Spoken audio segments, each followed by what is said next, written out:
Chapter 3। एक हल्के बटुए के साथ इलाज। बेबीलोन की गरिमा बरकरार है। युगों बाद भी सबसे बेहतरीन खजानों से भरे एक अत्यंत समृद्ध शहर के रूप में उसकी प्रतिष्ठा आज भी वैसी ही है। लेकिन यह हमेशा से ऐसा नहीं था। बेबीलोन की समृद्धि इसके लोगों की बुद्धिमानी का परिणाम थी। उन्हें पहले सीखना पड़ा कि अमीर कैसे बना जाता है। जब भला राजा सारगन अपने शत्रुओं अलामाइट को हराकर बेबीलोन लौटा तो उसके सामने एक गहन चुनौती थी। शाही चांसलर ने कुछ इस तरह इस समस्या को बताया। हमारे लोगों के पास कई सालों तक समृद्धि रही क्योंकि महाराज ने सिंचाई के लिए नहर और देवताओं के बड़े मंदिर बनाए। लेकिन इन कामों के पूरा हो जाने के बाद लोगों के पास जीवन यापन का कोई जरिया नहीं बचा। मजदूरों के पास रोजगार नहीं है, व्यापारियों के पास ग्राहक की कमी है, किसान अपना सामान नहीं बेच पाते, लोगों के पास भोजन खरीदने के लिए पर्याप्त स्वर्ण नहीं है। लेकिन इन कामों पर खर्च किए जाने वाले स्वर्ण कहाँ गए? राजा ने पूछा। मुझे डर है कि, चांसलर ने कहा, ये शहर के कुछ सबसे अमीर लोगों की गिरफ्त में चला गया है। ये हमारे लोगों की उंगलियों से ऐसे फिसलता जैसे बकरी का दूध बर्तन छलनी से फिसलता है। जब क्योंकि स्वर्ण की धारा लगभग बंद हो चली है, हमारे अधिकतर लोगों के पास आमदनी के लिए कुछ भी नहीं बचा। राजा कुछ देर तक सोचता रहा।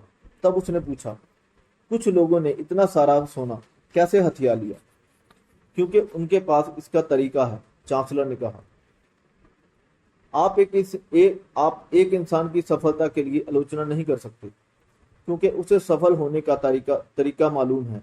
ना ही आप किसी इंसान से वे छीन सकते हैं जो उसने अच्छे तरीके से कमाया है ताकि कमजोर इंसान को दिया जा सके। लेकिन राजा ने जानना चाहा, क्यों नहीं सारे लोग स्वर्ण कमाने और समृद्ध बनने का तरीका सीख सकते?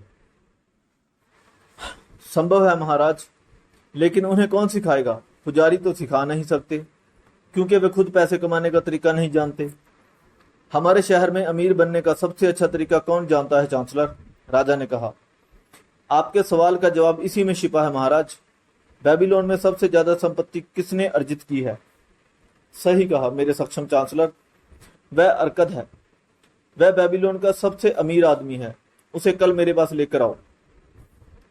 अगले दिन राजा के आदेशानुसार अरकद को सामने लाया गया, जो अपनी उम्र के बावजूद स्वस्थ और जीवंत दिखता था।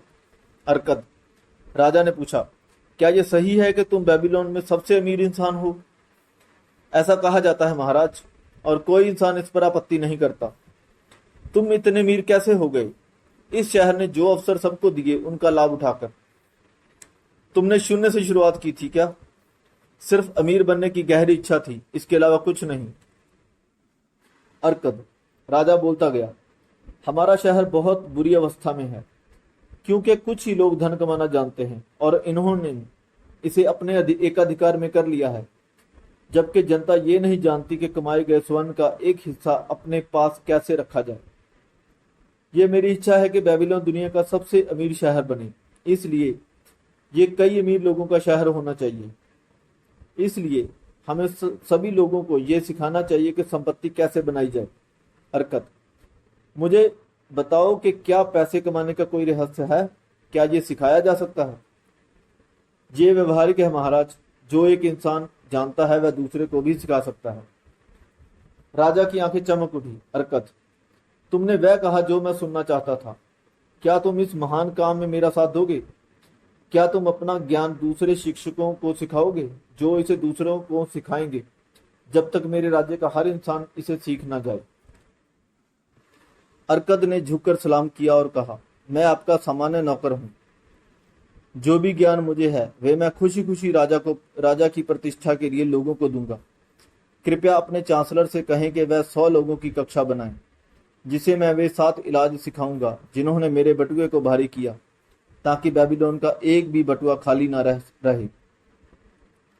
15 दिन बाद राजा की आज्ञा के अनुसार चुने हुए 100 लोग टेम्पल ऑफ लर्निंग में जमा हुए और एक आधे वृत्त में रंगीन गोलों में बैठ गए। अरकद एक छोटे टेबल पर बैठा, जिससे एक पवित्र लैंप से एक अजीब खुशबूदार धुआं निकल रहा था। बेबीलोन के इस सबसे अमीर इंसान को देखो, अरकत के उठने पर एक छात्र ने अपने पड़ोसी को फुसफुसाते हुए कहा, ये भी हमारी तरह ही एक इंसान है।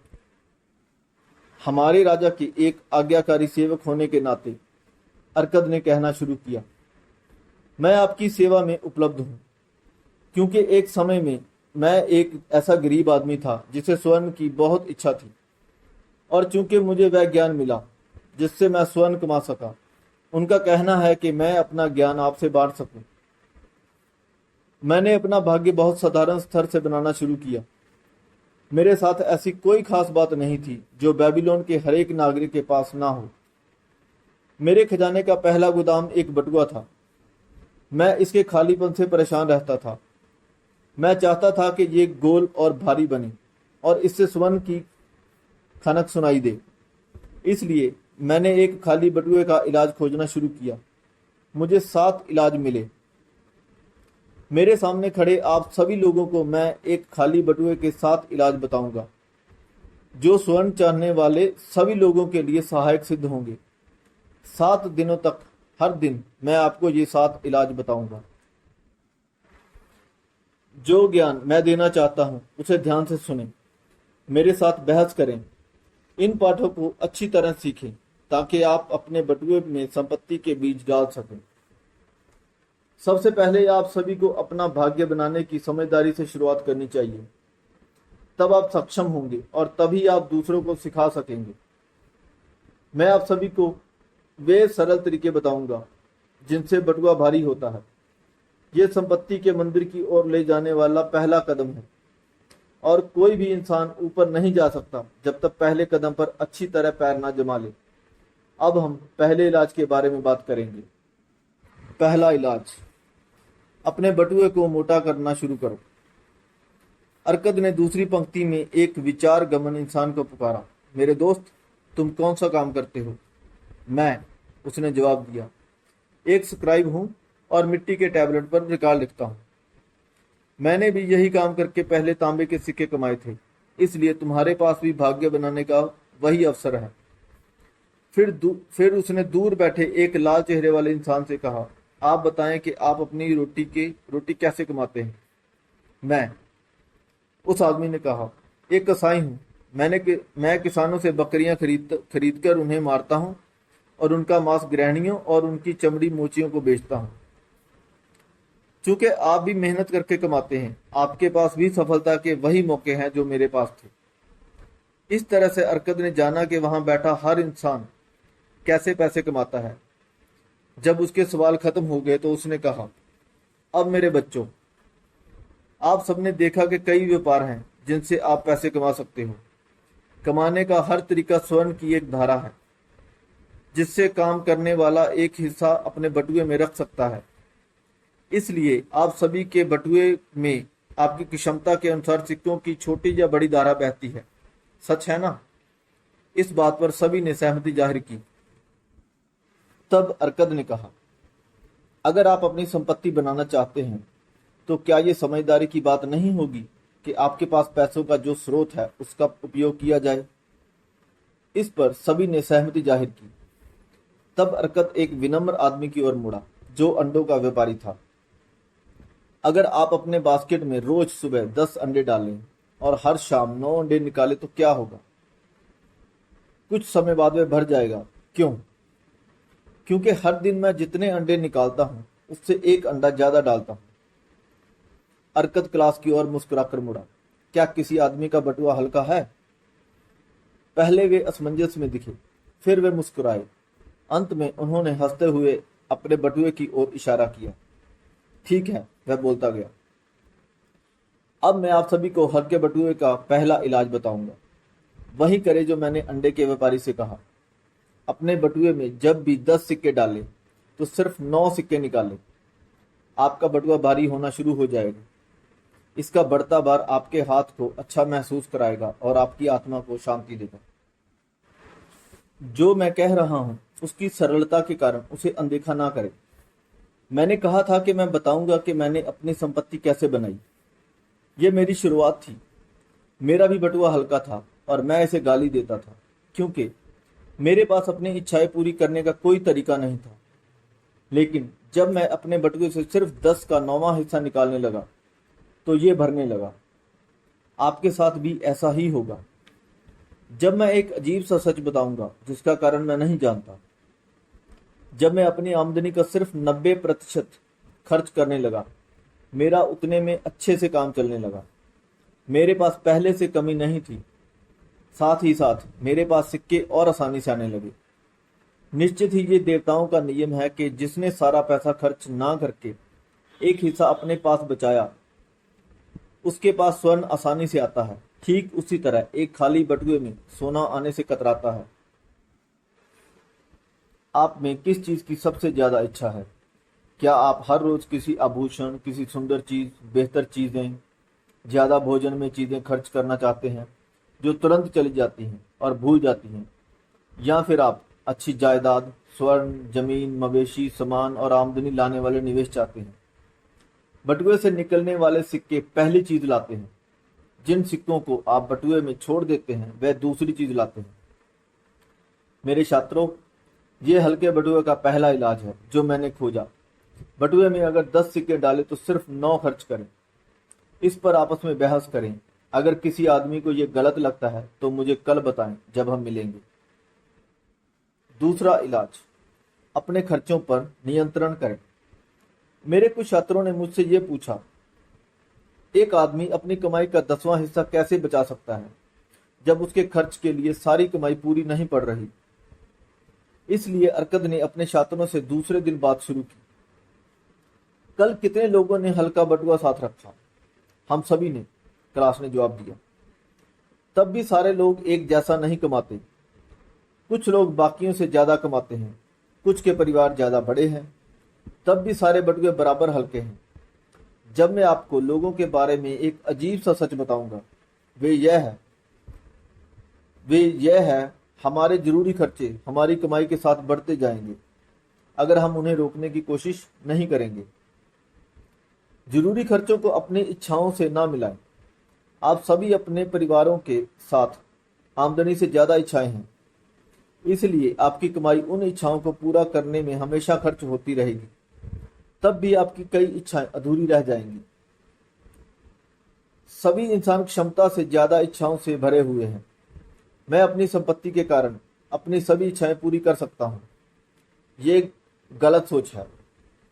मेरे समय की सीमा है, मेरी क्षमता की सीमा है।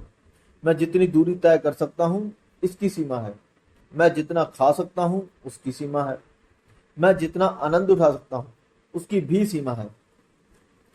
मैं आपसे कहता हूं कि खेतों में फूस तभी उगती है जब उनकी जड़ों के लिए किसान जमीन छोड़ते हैं।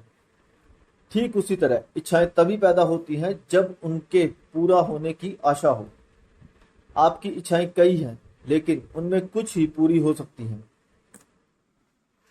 अपने रहने के तरीके को अच्छी तरह से देखें।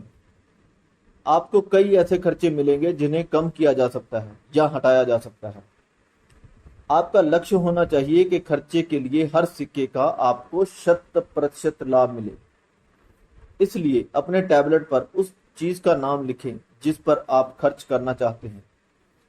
केवल उन्हीं को चुनें जो जरूरी हैं और जिनको आप आमदनी के 90% में खरीद सकते हैं। बाकियों को काट दें और उन्हें उन इच्छाओं में रखें जिनको पूरा करने का जरूरत नहीं है और जिन पर पछतावा नहीं होना चाहिए। फिर अपने जरूरी खर्चों का बजट बनाएं। उस 10वें हिस्से को ना छुएं जो आपके बटुए को भारी बना रहे हैं। अपने बजट के साथ काम करते रहें और अपनी मदद के लिए बदलाव करते रहें। अपने भारी बटुए को बचाने के लिए इसे पहला सहायक बना लें। तब लाल और स्वर्ण के रंग का चोंगा पहने हुए एक छात्र खड़ा हुआ और बोला, मैं स्वतंत्र आदमी हूं। मेरा विश्वास है कि जिंदगी की अच्छी चीजों का आनंद उठाने का मेरा अधिकार है। इसलिए मैं उस बजट की गुलामी का विरोध करता हूं जो ये बताता है कि मुझे कहां और कितना खर्च करना चाहिए। मुझे लगता है कि मेरा आनंद छीन लेगा और मुझे बोझ ढोने वाला गधा बना डालेगा। इस पर अर्कद ने जवाब दिया, मेरे दोस्त, तब कौन आपका बजट बनाएगा? मैं इसे खुद बनाऊंगा। विरोधी इंसान ने कहा। तब इस मामले में क्या गधा अपने बोझ में आभूषण और सोने की प्लेटें डालेगा? बिल्कुल नहीं। वह घास, अन्न और पानी डालेगा ताकि रेगिस्तान के सफर में काम आए। बजट का लक्ष्य आपके बटुए को मोटा करना है। इसका काम है आपकी जरूरतों को पूरा करना और जहां तक हो सके आपकी इच्छाओं को पूरा करना। इसका काम है आपकी गहरी इच्छाओं को आपकी हल्की इच्छाओं से अलग रखना। एक गुफा में रोशनी की तरह आपका बजट आपके बटुए के छेदों को दिखाता है और सही एवं जरूरी चीजों के लिए आपके खर्चों को नियंत्रित करता है। ये आपके हल्के बटुए का दूसरा इलाज है। अपने खर्चे का बजट बनाएं ताकि आपके पास जरूरतों को पूरा करने के लिए पैसा हो। अपनी आमदनी के 90% हिस्से से आनंद उठाने और जरूरी इच्छाओं को पूरा करने की गुंजाइश हो। तीसरा इलाज, अपने स्वर्ण को बढ़ाएं। देखिए, आपका बटुआ भारी होता जा रहा है। आपने अपने आप में इतना अनुशासन डाल दिया है कि आप अपनी कमाई के 10वें हिस्से को बचा सकें। आपने खर्चों को नियंत्रित कर लिया है ताकि आपका खजाना बढ़ता जाए।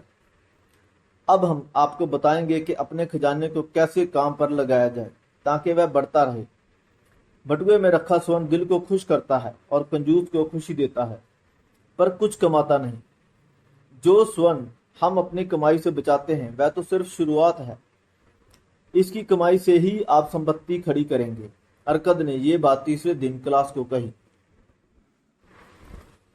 फिर हम कैसे अपने स्वर्ण को काम पर डाल सकते हैं? मेरा पहला निवेश दुर्भाग्यशाली था। मैंने उसे खो दिया था। मेरा पहला लाभदायक निवेश एक कर्ज था जो मैंने शील्ड बनाने वाले अगर को दिया था। हर साल वह भारी मात्रा में तांबा समुद्र पार से खरीदता था ताकि व्यापार में डाल सके। व्यापारियों को देने के लिए पर्याप्त पैसों के अभाव में वह उनसे उधार लेता था जिनके पास अतिरिक्त सिक्के हों। वह सामान्य इंसान था। वह उधार चुकाता था, साथ ही साथ अच्छा किराया देता था जब उसके शील्ड बिक जाते थे। जब भी मैंने उसे उधार दिया, मैंने किराए के पैसे वापस उसे उधार में दे दिए। इसलिए ना सिर्फ मेरी पूंजी बढ़ी बल्कि मेरी कमाई भी बढ़ती गई। सबसे ज्यादा खुशी होती थी जब ये कमाई मेरे बटुए में आती थी। मेरे छात्रों, मैं कह रहा हूं कि इंसान की संपत्ति उसके बटुए के सिक्कों में नहीं, वे उस आमदनी में है जो उसने बनाई है। स्वर्ण की उस धारा में है जो उसके पर्स में आती है और उसे भारी बनाती है। यही हर इंसान चाहता है। यही वह चीज है जिसे हर इंसान चाहता है। एक आमदनी जो आती जाती है, भले आप काम करें या ना करें। मैंने बड़ी आमदनी बनाई है, इतनी बड़ी कि मैं एक बहुत अमीर आदमी कहलाता हूं। इस अनुभव से लाभ उठाकर मैंने अपने उधार और निवेशकों को बढ़ाया। जैसे जैसे मेरी पूंजी बढ़ती गई, शुरुआत के कुछ स्रोतों से और बाद के ढेर सारे स्रोतों से, मेरे बटुए में स्वर्ण की एक धारा आती गई जो मेरे अच्छे इस्तेमालों के लिए उपलब्ध थी। देखिए, अपनी साधारण कमाई से मैंने स्वर्ण के गुलामों की फौज तैयार कर ली है जो मेहनत करके मेरे लिए और भी स्वर्ण कमा रहे थे। जैसे जैसे वे मेहनत करते गए, उनके बच्चे भी मेहनत करने लगे और उनके बच्चों के बच्चे भी मेहनत करने लगे, जब तक मेरी आमदनी काफी बड़ी नहीं हो गई। इस आमदनी से स्वर्ण तेजी से बढ़ता गया, जैसा आप इस उदाहरण में देखेंगे। एक किसान जब उसका पहला बच्चा पैदा हुआ, चांदी के 3 सिक्के लेकर सूदखोर के पास गया। उसे किराए पर रखने को कहा जब तक उसका बच्चा 20 साल का ना हो जाए। ये काम सूदखोर ने किया और उसने कहा कि हर 4 साल का किराया उसका चौथाई मूल्य होगा। किसान ने कहा चूंकि ये पैसा उसके बच्चे के लिए रख छोड़ा था, इसलिए किराए को मूल रकम में जोड़ दिया जाए। जब वह लड़का 20 साल का हो गया, किसान वापस सूदखोर के पास चांदी के बारे में पूछने गया। सूदखोर ने बताया कि चूंकि उसका पैसा चक्रवृद्धि ब्याज से बड़ा था, इसलिए चांदी के वे 10 सिक्के 31.5 सिक्कों में बदल गए थे। किसान काफी खुश हुआ और चूंकि बेटे को सिक्कों की जरूरत नहीं थी, वे उन्हें सूदखोर के पास छोड़ गया। जब बेटा 50 साल का हो गया, उसका पिता चल बसा। सूदखोर ने उसे 167 सिक्के वापस दिए। इस तरह वे निवेश किराए के कारण 17 गुना बड़ा हो गया। इसलिए ये एक हल्के बटुए का तीसरा इलाज है। हर सिक्के को काम पर लगाएं ताकि खेतों की फसलों की तरह वे आप तक आमदनी लाएं, संपत्ति की एक धारा पैदा करें जो आपके बटुए तक आए। चौथा इलाज, अपने खजाने को नुकसान से बचाएं। दुर्भाग्य एक चमकते निशान को पसंद करता है। इंसान के बटुए के स्वर्ण की रक्षा पूरी ताकत से होनी चाहिए, नहीं तो ये खो जाएगा। इसलिए यह जरूरी है कि आप पहले छोटी मात्रा की रक्षा करना सीखें ताकि देवता आपको बड़ी मात्रा में दे सकें। इस तरह अर्कद ने चौथे दिन क्लास को अपनी बात बताई। स्वर्ण का हरेक मालिक कई बार उन अफसरों की ओर ललचा जाता है जिससे लगता है कि वह कुछ प्रोजेक्ट से पैसा लगाकर ढेर सारा पैसा कमा सकते हैं। अक्सर दोस्त और रिश्तेदार ऐसे निवेशों में जा रहे होते हैं और उसे भी उकसाते हैं। निवेश का पहला सिद्धांत है कि मूलधन की रक्षा हो। क्या बड़े कमाई की ओर आकर्षित होना सही है जब मूलधन ही खो जाए? मुझे नहीं लगता। इस खतरे की सजा बड़ा नुकसान है। ध्यान से पढ़ें। अपने खजाने को देने से पहले हर उस चीज को जो कहे कि इसे वापस पाया जा सकता है। जल्दी पैसा बनाने के अपने रुमाली ख्यालों से सावधान रहें। किसी को भी उधार देने से पहले ये देख लें कि वह इंसान उसे लौटा सकता है या नहीं, ताकि आप उसे अपनी गाढ़ी कमाई से पैसे उपहार में ना दे डालें। किसी भी क्षेत्र में निवेश करने से पहले ये देख लें कि उसमें क्या क्या खतरे हैं। मेरा पहला निवेश एक दुखद घटना साबित हुआ। मैंने 1 साल की बचत अजमल नाम के ईंट बनाने वाले को दे दिया, जो समुद्र की यात्रा कर रहा था और उसने फोनीशियन के आभूषण लाने का वादा किया था। वे इन्हें लौटकर बेचता और हम इसके लाभ को बांट लेते। फोनीशियन धोखेबाज थे और उन्होंने इसे शीशे बेच डाले। मेरा खजाना खो गया। आज मेरा प्रशिक्षण ये मुझे बताता है कि ईंट बनाने वाले को आभूषण बेचना कितनी बड़ी गलती है। इसलिए मैं अपने अनुभव से आए ज्ञान से सलाह देता हूँ। अपने खजाने को निवेश में बर्बाद होने के मामले में अपनी बुद्धिमानी पर ज्यादा विश्वास ना रखें। बेहतर होगा कि पैसे से लाभ कमाने वालों से संपर्क करें। इस तरह की सलाह मुफ्त में मिल जाती है और इसकी कीमत निवेश में लगाए गए सोने के बराबर होती है। सच में इसका मूल्य नुकसान से बचाने में इतना ज्यादा है। तो ये हल्के बटुए का तीसरा इलाज है और इसका काफी महत्व है, क्योंकि ये बटुए को एक बार भरने के बाद खाली होने से बचाता है। अपने निवेश की रक्षा करने के लिए वहां पैसे लगाएं जहां मूलधन सुरक्षित हो और इसे जरूरत पड़ने पर निकाला जा सके और इससे आप अच्छा किराया निकाल सकें। समझदार लोगों से संपर्क करें। स्वर्ण से लाभ कमाने वालों से सलाह लें। उनके ज्ञान का इस्तेमाल अपने खजाने को असुरक्षित निवेशों से बचाने में करें। 5वां इलाज, अपने आवास को लाभदायक निवेश में बदलें। अगर एक इंसान अपनी आमदनी का 90% जिंदगी जीने और आनंद उठाने के लिए रखे और अगर इस पैसे का कोई हिस्सा बिना परेशानी के किसी लाभदायक निवेश में डाला जा सके तो उसके खजाने तेजी से बढ़ेंगे। ऐसा अर्कद ने 5वें पाठ में क्लास को कहा।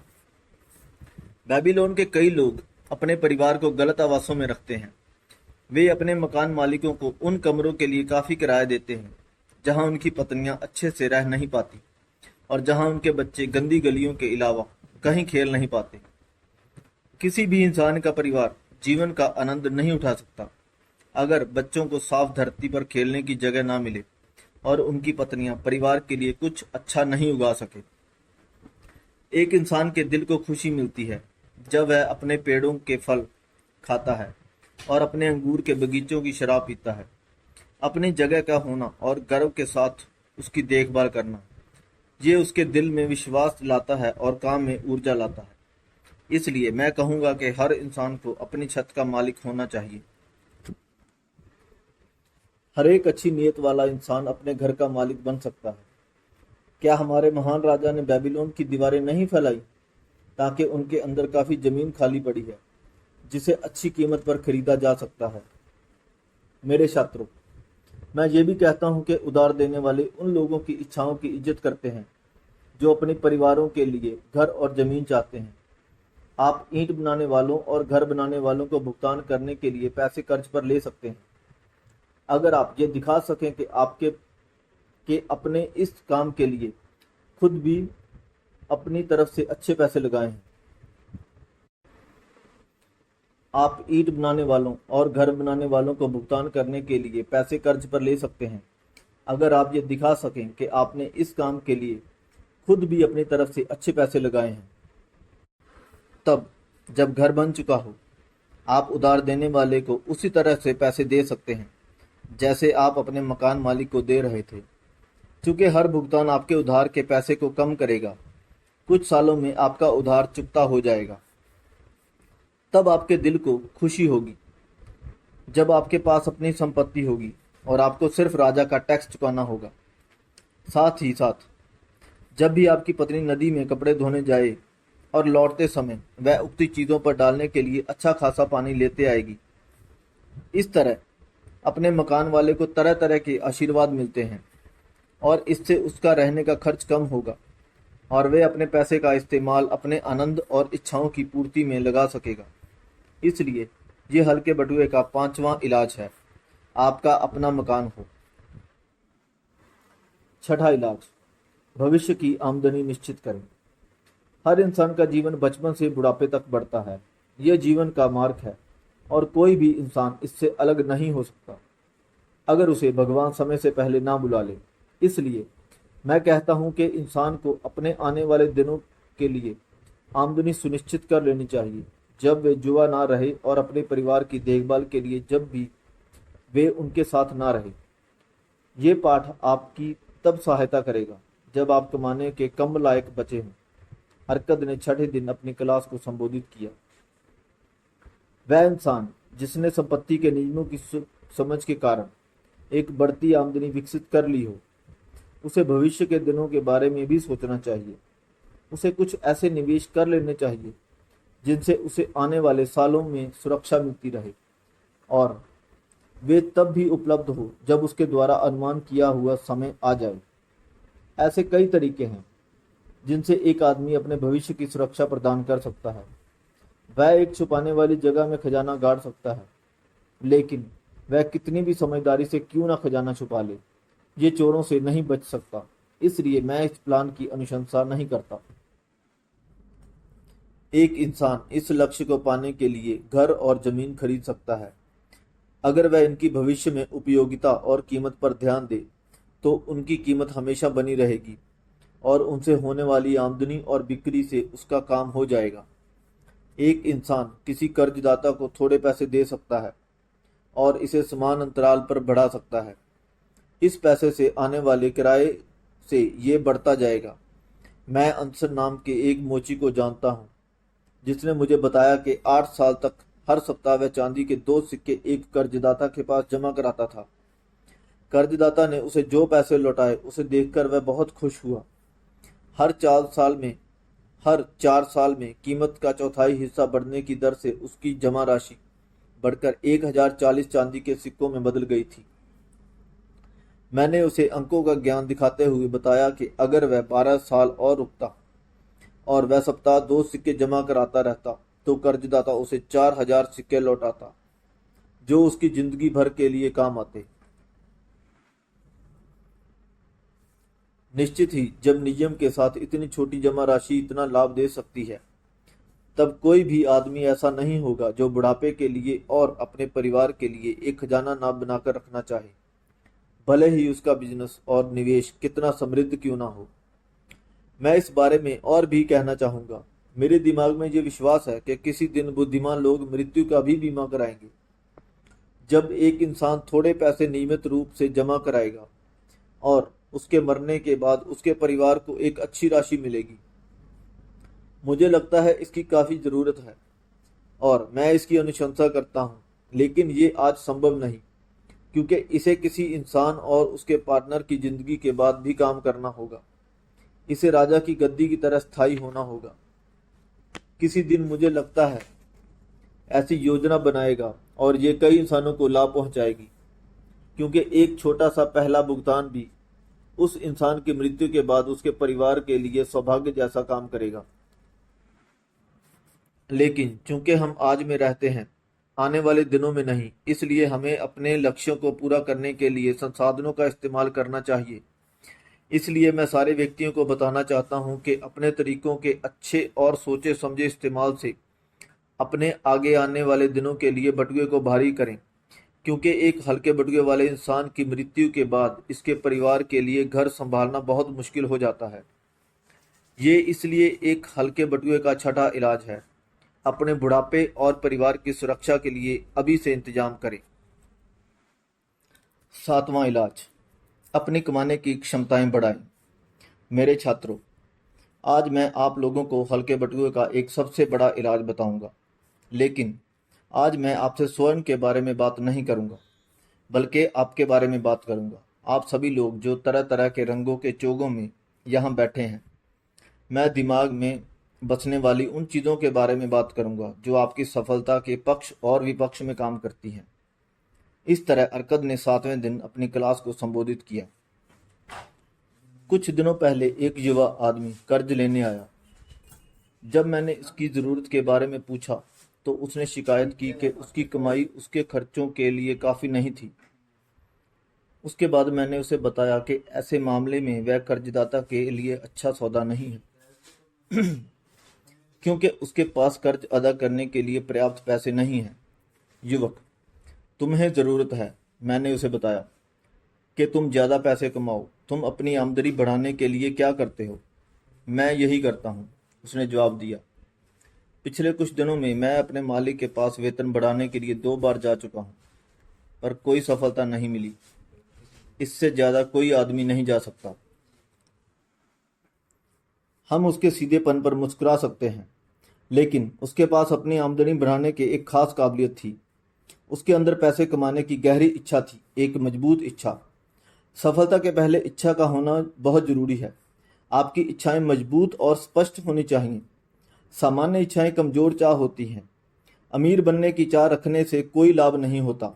सोने के 5 सिक्कों के होने की इच्छा एक स्पष्ट इच्छा है जो पूरी हो सकती है। जब उसने 5 सोने के सिक्कों की इच्छा के पीछे लक्ष्य की प्रतिबद्धता को जोड़ दिया, तब वह इसी तरह से 10 सिक्के और फिर 20 सिक्के और फिर 1000 सिक्के पा सकता है और अमीर बन सकता है। इसी तरीके से संपत्ति अर्जित की जाती है, पहले छोटी राशि में, फिर बड़ी राशि में, जैसे जैसे इंसान सीखता है और काबिल होता जाता है। इच्छाएं सरल और स्पष्ट होनी चाहिए। वह अपना ही नुकसान कर बैठेंगी अगर संख्या में कई होंगी, आपस में जटिल होंगी और इंसान की काबिलियत के बाहर होंगी। जैसे इंसान मांगने की क्षमता में दक्ष होता जाता है, वैसे ही उसकी कमाने की क्षमता भी बढ़ती जाती है। उन दिनों में जब मैं तांबे के कुछ सिक्कों के लिए स्क्राइब का मामूली काम कर रहा था, मैंने देखा कि कुछ लोग मुझसे ज़्यादा काम करते हैं और मुझसे ज़्यादा कमाते हैं। तब मैंने तय किया कि मैं सबसे ज़्यादा कमाऊंगा। बहुत जल्दी मैं जान गया कि उनकी सफलता का राज क्या है। काम में ज़्यादा अरुचि होने पर, काम पर ज़्यादा फोकस होने पर, कोशिश में ज़्यादा लगन होने पर मैंने देखा कि मैं अधिकतर लोगों से ज़्यादा टैबलेट पर लिखने लगा। मेरी बढ़ती दक्षता पर मुझे पुरस्कार मिले और मुझे अपने मालिक के पास 6 बार जाने की ज़रूरत भी नहीं पड़ी। जितना ज़्यादा हम सीखेंगे, हम उतना ज़्यादा कमाते हैं। जो इंसान अपने काम को सीखने में ज़्यादा मेहनत करता है, उसे उतना ही पुरस्कार मिलता है। अगर वह कारीगर है तो उसे वह औजार सीखने चाहिए जिनसे वह ज़्यादा कुशल बन सके। अगर वह कानून या उपचार का काम करता है, उसे लोगों के साथ अपना ज्ञान बांटना चाहिए। अगर वह व्यापारी है, उसे बेहतर सामान कम दामों पर खरीदना चाहिए। हमेशा लोगों के काम बदलते हैं और बेहतर होते हैं, क्योंकि तेज बुद्धि वाले लोग उनकी बेहतर सेवा करना चाहते हैं जिनसे उन्हें पैसे मिलते हैं। इसलिए मैं सभी लोगों से अपील करता हूं कि वे तरक्की की अगली कतार में खड़े हों और स्थिर ना रहें, क्योंकि तब वे पीछे छूट जाएंगे। अच्छे अनुभवों से कई चीज़ें आती हैं जो इंसान की ज़िंदगी को अमीर बनाती हैं। इस तरह की चीज़ें एक इंसान को करनी चाहिए अगर वह खुद की इज्जत करता है। उसे अपने कर्ज को जल्दी से जल्दी अक्षमता के अनुसार चुकाना चाहिए और वे चीज़ नहीं खरीदनी चाहिए जो उसकी आमदनी के बाहर हो। उसे अपने परिवार का ख्याल रखना चाहिए ताकि वे उसके बारे में अच्छा सोचें और बोलें। उसे अपनी वसीयत बनानी चाहिए ताकि ऊपर से बुलावा आने पर उसकी संपत्ति का ठीक बंटवारा हो सके। उसमें उन लोगों के लिए करुणा होनी चाहिए जो घायल हैं, और हादसे का शिकार हैं और उसे उन्हें सीमा में रहकर मदद करनी चाहिए। उसे अपने लोगों के लिए वे चीज़ें करनी चाहिए जो उचित हैं। इसलिए हल्के बटुए का सातवां और आखिरी इलाज है कि वह अपनी क्षमता बढ़ाएं, ज़्यादा बुद्धिमान बने और अपने सम्मान के लायक काम करें। इस तरह वह आत्मविश्वास पा सकेगा जिससे वह अपनी इच्छाएं पूरी कर सकेगा। ये हल्के बटुए के 7 इलाज हैं जो मैंने अपने लंबे और सफल जीवन से आए अनुभव से सीखे हैं और मैं धन की इच्छा रखने वाले सभी लोगों से बांटना चाहता हूँ। मेरे छात्रों, बेबीलोन में आपके सपनों से ज़्यादा सोना है। यहाँ सबके लिए प्रचुर धन है। आगे बढ़ें और इन चीज़ों का अभ्यास करें ताकि आप प्रगति कर सकें और समृद्ध बनें, जो आपका अधिकार है। आगे बढ़ें और इन सिद्धांतों को महाराज के हर नागरिक को सिखाएं ताकि वे इस शहर की समृद्धि बढ़ाने में मदद कर सकें। End of chapter 3। इस चैप्टर में एक हल्के बटुए के 7 इलाज बताए गए हैं। धन्यवाद।